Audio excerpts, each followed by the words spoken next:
Eh bien bonjour à tous et à toutes, c'est donc pour ce nouvel et deuxième épisode sur ma série sur le serveur public Serenity. Donc comme vous avez pu le voir dans le timelapse, on a fait donc le port, avec pour le moment pas de bateau, et donc on va un petit peu le visiter. Donc pour l'instant, comme on peut le voir sur la carte, il n'y a pas encore de chemin, je les ferai un petit peu plus tard. Donc comme on peut le voir aussi sur la carte, donc il y a 4 bâtiments environ, avec donc le quai et avec donc ici la rivière. Ce port n'est pas destiné à être un port de très grosses marchandises avec de très gros bateaux étant donné la taille de la rivière, mais à terme ici il pourra y avoir éventuellement un port avec de plus gros bateaux, notamment en ouvrant ici. Mais bon, ça c'est seulement si j'ai le temps et si j'ai toujours la motivation de jouer à Minecraft. Mais pour l'instant, donc il y a 2 quais. Donc ce quai ici avec ce quai là. Donc dans un premier temps, lorsque l'on arrive ici, il y a un petit porche, un petit préau pour pouvoir y abriter des charrettes, des marchandises en attente. La petite cabane, le petit cabanon du chef du port, en fait tout simplement le petit patron, et avec donc 2 grands hangars. Donc les hangars sont faits à peu près de la même manière, donc avec un rez-de-chaussée puis un petit étage, voilà, et avec donc aussi donc le port, enfin le hangar qui est juste ici, qui est accolé donc aux falaises, enfin aux petites collines, à la petite butte. Voilà tout simplement pour ici. Ici donc c'est un petit port qui va permettre d'arrimer quelques petits bateaux, des tout petits bateaux qui pourront permettre d'aller sur livrer des marchandises un petit peu plus loin ou autre. Et qui donc sont plutôt comme des petits bateaux de pêcheurs ou autres, mais rien de plus. Avec donc une petite grue ici qui sert à déplacer certaines des marchandises, mais ce n'est pas non plus une grue immense pour de très grosses marchandises, voilà. Et avec donc dans les 2 cas les portes ici qui sont avec des doubles trapdoors qui rendent plutôt sympathique. Voilà, donc ici le hangar est plutôt vide étant donné qu'ils doivent charger des marchandises, et avec donc cette grue qui est beaucoup plus grande et qui a, comme on le voit ici, une double bûche, quelque chose de très mastoc. C'est pas pour des questions structurelles ou autre. Hop là, on va même se mettre ici pour un peu voir un peu mieux, mais c'est parce que en fait cette grue peut s'allonger, en fait cette partie peut venir s'allonger, et pour venir en fait aller récupérer des marchandises qui sont beaucoup plus loin dans les bateaux, ou des bateaux un petit peu voilà, un petit peu plus éloignés. Avec hop là ici donc un double pont avec donc un petit pont en bois, voilà, qui permet donc d'arrimer des bateaux peut-être un petit peu plus bas ou autre, et un quai qui est beaucoup plus haut, beaucoup plus en dur, qui ne craint rien et qui était initialement là, voilà. Et avec donc on va pouvoir le voir hop là en allant par là aussi. Je ne l'ai pas fait, mais je ferai une sorte de chemin de ce côté-ci, ou plutôt de l'autre, je ne sais pas encore, qui va permettre en fait au bateau d'être tracté par des animaux ou des humains, étant donné que ici, là, cet endroit est un petit peu étroit, et donc pour des bateaux tels que je vais les mettre ici, tels que je vais mettre, ben, ça sera un petit peu juste. Hop là, il faudra aussi d'ailleurs plus tard, quand je ferai un petit peu le chemin là, que je terraforme un petit peu ici, parce que c'est un petit peu étroit en fait, déjà que j'ai un petit peu agrandi à ce niveau là là-bas. Voilà, avec donc voilà, tout simplement ce que j'ai fait pour le moment. Donc dans cet épisode aussi nous allons faire donc les petits bateaux ici là, donc au moins deux bateaux. Je ferai 2 bateaux, et ensuite peut-être que j'en ferai des plus petits par là, mais je verrai. Des bateaux que j'ai trouvé sur une map que je vous mettrai en description. Hop là. Hop là, un nouveau qui vient de venir sur le serveur, et en faisant aussi la salle des coffres qui va se faire en dessous, étant donné que ce cabanon pour le chef du port sert aussi comme entrée de la salle des coffres. que vous verrez aussi donc juste après ceci. Voilà donc pour le moment, on se retrouve donc après un petit timelapse qui vous montre un petit peu tout ce que j'ai fait.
Et donc, comme vous avez pu le voir en timelapse, j'ai fait la salle des coffres ainsi que les bateaux, mais ce n'est pas tout parce que je me suis aussi fait un stuff un petit peu digne de ce nom, avec notamment donc un petit peu plus de netherite et d'enchantement mending, et surtout un stuff en netherite. Et ça fait du bien. Hop là. Donc, voyons directement les bateaux. Les bateaux ne sont pas de moi comme je l'ai dit tout à l'heure, ils sont de Colconote. Je vous mettrai le nom directement à l'écran ainsi qu'en description avec le lien de téléchargement de la map. Des bateaux plutôt sympathiques, peut-être que j'ouvrirai des cales en bas, même si en vrai il n'y a pas grand chose, même s'il y a quand même un petit peu de choses, mais c'est pas non plus folichon quoi, même si plus personne ne dit ça. Oula. Ok.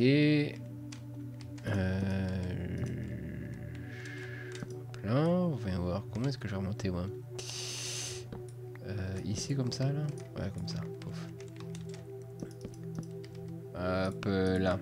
Voilà, avec donc bon, ce sont des bateaux donc qui sont hackés et d'autres qui vont un petit peu repartir. Et donc ils sont dans des styles un petit peu différents. Celui-là, un petit peu plus courbé avec un petit peu plus de couleur, alors que celui-là il est un petit peu plus en longueur, beaucoup plus en bois, etc., qui pourrait recueillir un petit peu plus de marchandises ou autre. Voilà, et peut-être que j'y mettrai d'ailleurs des barrels pour simuler la marchandise. Je viens d'y penser à l'instant, mais je pense que ça peut vraiment être pas mal. Voilà, voilà. Et j'ai aussi fait la salle des coffres auquel on accède directement par la petite, par le petit cabanon du chef de port, tout simplement. Voilà. Alors ici il y a la carte avec donc le port. J'aurais tellement aimé que ça soit sur une seule carte le port, mais bon, on verra bien. Et avec donc du coup on peut voir donc les petits bateaux qui rentrent d'ailleurs très très bien. Le port en lui-même rentre plutôt bien. Et donc pourquoi j'ai pris seulement ça et pas là-bas, parce que déjà ça rendait mal, on voyait plus l'océan qu'autre chose. Mais ça permet aussi donc au capitaine, enfin ouais, on va dire au capitaine, au chef de port, de pouvoir simuler des choses à ce niveau-là, au niveau donc de l'approvisionnement. Et donc avec une décoration plutôt sympathique avec une rose du Nether ainsi qu'une azalée fleurie. Voilà, et avec un petit peu d'équipement. Et le système, donc c'est ici, c'est par un item frame. Hop là, on fait ça pour ouvrir et hop là, on peut directement refermer. Le système, donc je l'ai fait moi-même. C'est moi qui l'ai fait. Après, c'est vraiment pas compliqué, hein, c'est juste un truc avec un signal de redstone. En fait, quand il est dans cette position là, il fait que 1 de redstone, et plus on tourne, plus ça fera un truc. Ouh la merde. Hop là.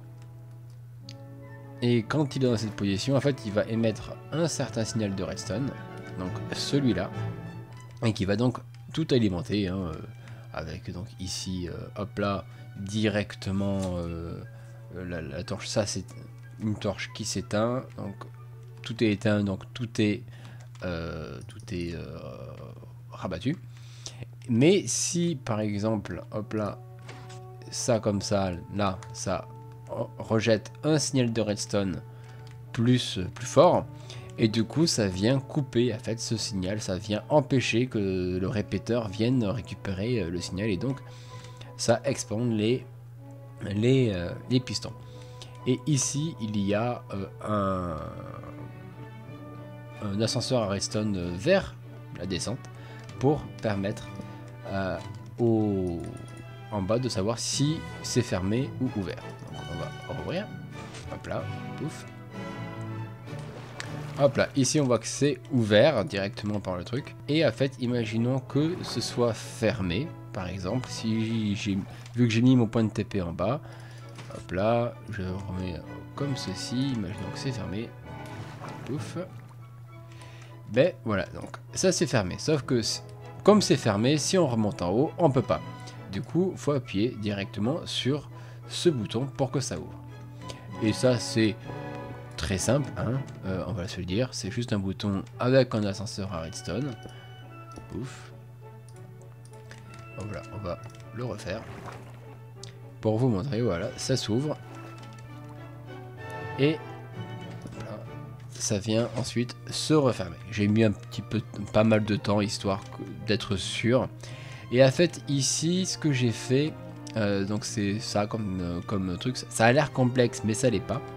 Je viens récupérer à deux endroits différents le signal de redstone. Donc dans un premier temps ici, qui vient faire un signal très court, ici, voilà. Ça vient faire un signal très court afin de pouvoir pousser ce piston, mais ce bloc de redstone, mais de manière très courte. Tellement court qu'en fait, ce piston va pas coller, il va venir, il va se rétracter tout de suite. On peut le simuler. Et en fait, vous voyez, le piston a été tellement rapide qu'il n'a pas repris le truc en fait. Il s'est étendu et rétracté. Et ensuite, pouf. S'il y a un autre signal, il va se rétracter, il va le reprendre. Sauf que c'est là où c'est intéressant, mon signal. Donc c'est là où vient le second signal de redstone. Hop là, ça vient ici, et ça vient redonner une impulsion ici. Et cette impulsion va permettre au piston de venir reprendre le bloc de redstone, car le bloc de redstone va venir, en fait, hop là, il faut que je remonte par là, pouf, pouf, va venir pousser ce piston et le rétracter, afin de bloquer, en fait, de bloquer tout simplement ce signal de redstone pour que ce piston puisse se rétracter.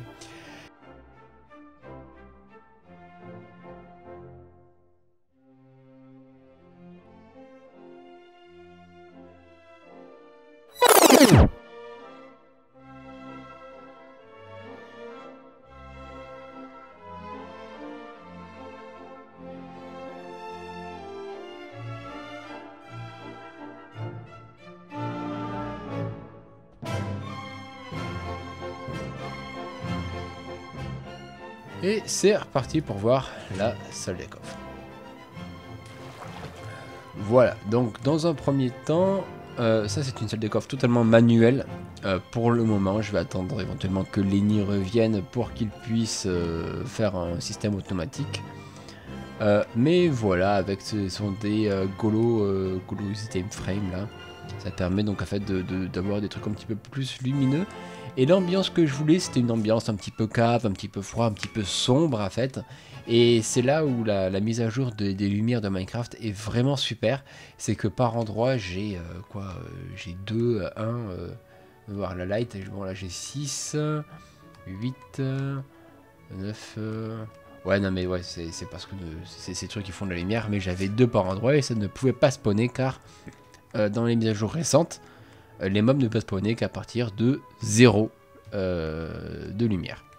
Donc ça crée pour moi un petit truc sympathique, même si les items, la frame de lumière lumineux, ils cassent un petit peu peut-être l'ambiance, mais c'est plutôt sympathique, avec du coup ici tout le nécessaire pour l'instant pour pouvoir faire des trucs. Donc un petit four éventuellement pour cuire 2-3 trucs si j'en ai envie, et ensuite tout ce qu'il faut, et avec notamment le four automatique que je suis venu déplacer. D'ailleurs tout a été cuit, que je suis venu déplacer ici, et avec nos 2 lits.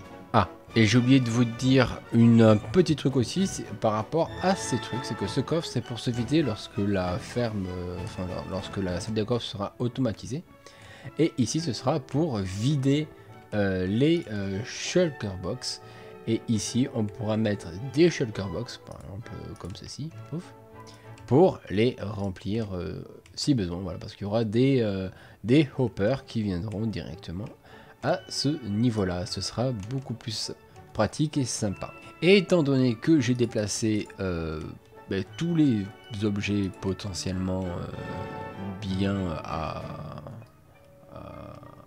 tous les objets qui pouvaient être utiles, ainsi que tous les coffres, j'ai totalement vidé en fait la base, l'ancienne base ici, hop là. Bon, il y a encore quelques trucs par-ci par-là, mais ça ce sera pour les champs. Et donc ici j'ai absolument et totalement tout vidé. Alors totalement non. Alors j'ai essayé de commencer à faire des rails, mais ça coûte tellement cher à faire que voilà. Parce que ça c'est un chemin qui va directement à la salle des coffres. Bon, il y a toujours ces trucs ici, avec le générateur à stone, les trucs à poulet, il n'y a plus le four, et avec les autres trucs par ici, voilà. Hop là, il va devoir... il va bientôt se faire, lui. Et donc, il y a toujours ces petites usines ici et là, mais bon, c'est pas gênant, vu que de toute manière, j'allais quasiment jamais les voir. Et avec la carte ici d'ailleurs aussi, qui n'a toujours pas changé, ça c'est la carte initiale. Et quand j'aurai un compte base, je pourrai tout changer, voilà. Ah oui tiens, mais je vais vous faire voir un petit peu vite fait. Je pourrais tout changer, mais voilà, donc j'ai tout vidé ici parce que ça ne servait plus à grand chose en fait. Avoir des objets ici plus là-bas pour travailler, ce serait pas fou. Et du coup voilà ce petit chemin que je vais vous mettre en accéléré, hein, parce que ça va être un petit peu chiant, qui est long, hein, comme on peut le voir sur la carte. C'est très long en fait, hein, c'est assez long, qui permet tout simplement d'accéder à la salle des coffres, qui est donc totalement extensible si jamais on a besoin. Et donc voilà, c'était pour pouvoir aller là-bas facilement et revenir ici facilement. Et c'est d'ailleurs pour ça, vu que à la base je revenais des fois par ici, que j'ai installé ce petit bouton, parce que des fois là c'était fermé. Donc on peut voir un petit peu ici en hauteur ce que l'on a fait pour l'instant, mais attention, ne partez pas tout de suite malgré que la vidéo se termine, car il y aura un timelapse final qui va en fait faire les chemins par là-bas, qui va continuer à faire les chemins par là-bas, qui va en fait rejoindre les champs, et qui va aussi faire les champs, et avec une présentation finale avec un joli petit timelapse. En tout cas, j'espère que cette vidéo vous aura plu, et on se retrouve donc une prochaine fois pour un nouvel épisode. Allez, salut!